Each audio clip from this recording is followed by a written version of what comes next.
عورت کے انتقال ہونے کے بعد آیا اس کا شوہر اسے غسل دے سکتا ہے یا نہیں؟ یہ سوال بھائی کا کمنٹس میں آیا ہے۔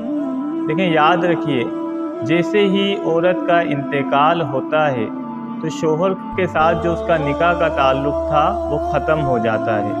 اب یہ عورت اس کے لیے اجنبی کی حیثیت رکھتی ہے، یعنی اجنبی سے مراد اب یہ شوہر اسے جو ہے بلا حائل چھو بھی نہیں سکتا۔ تو جب چھو نہیں سکتا تو غسل دینا تو بہت دور کی بات ہے۔ غسل دینے کے لیے شریعت کا حکم یہ ہے کہ عورت ہی عورت کو غسل دے سکتی ہے۔ ہاں، البتہ اگر کسی مقام پر عورت مہیا نہ ہو، یعنی غسل دینے والی کوئی خاتون نہ ہو، تو اس وقت پھر شریعت کا حکم یہ ہوگا کہ کوئی محرم جو ہے اس عورت کا تیمم کرائے۔